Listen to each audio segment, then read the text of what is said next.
Oh no! My high school just burned down. No joke. It was the Southern Okanagan Senior Secondary School in Oliver in the south of British Columbia, where I went to high school. It had a beautiful stage where I was like totally at home. I did lots of plays there. Arms of the Man by Bernard Shaw, A Mask of Aesop, things like that. And had a nice auditorium. It's all gone. I just saw it in the CTV News on Twitter. I wanted to tell you a little story which kind of links into that because it's really bizarre. It's a bizarre story. In 1962, when I was a wee tad, my mother took me and flew me to Canada, to Alberta, and where she married a man called Otto Samite, who is my stepfather. He's deceased in the meantime. And well, we settled in Alberta, and then we moved to British Columbia, and we moved to the south of British Columbia, and I went to this school which just recently burned down. And I had a drama teacher there called George Wilson. George Wilson was an RAF reconnaissance flyer during World War II. And as you know, reconnaissance flyer keep like log books of their flights and everything. So he still had that. Otto, who's the father of my brother and my sisters, he was kind of a special missions man. He blew up bridges and things. Like he had stuff to do with, bomb squads and stuff. So,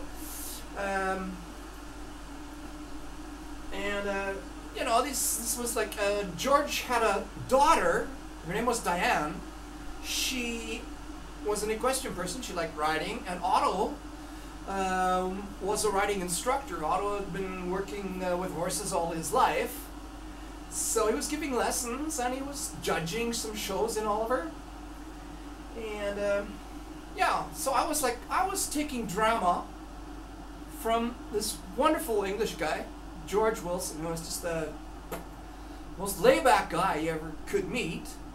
Very clever, very intelligent. He also did music, which I loved all that, and I loved acting on the stage. It was my freedom in life at that time, which I didn't have at home. At home I had to do chores, and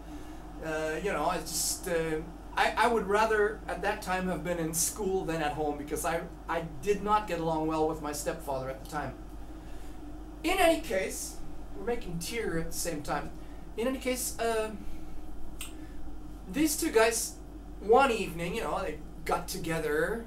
I think it was at George's house. It must have been at George's house, and they were looking through George's logbook on the, his reconnaissance logbook at the time from the RAF, and Otto spotted something on a day, and it said something about going across some railway thing, and Otto said, "Well, wait a minute, what date was that?" And they looked it up, and Otto said, "Well, that can't be true. I remember that we were on a train going towards so-and-so." And George said, "Well, we had a reconnaissance mission on that date." And Otto said, "Well, that can't be true, but you know what? Come to think of it, I remember looking up out of the train on that day and seeing this reconnaissance plane, this solitary reconnaissance plane flying over. And we all took a note of that at the time, obviously, And George looked at his log and he said, "Yeah, well, you know what? That was us. Certainly, it says right here we were on duty that day." So think about this. Here was, this German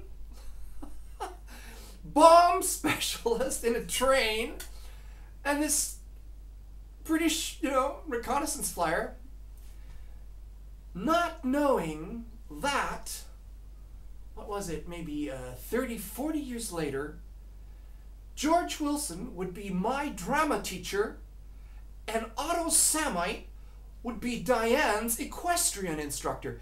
Can you believe that? Is that a story or what? It's like the absurdity of war.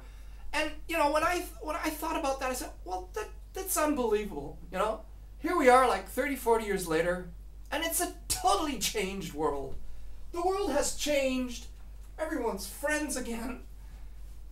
It just goes to show you the absurdity of war and how time changes things, you know? Cheers. That's my story.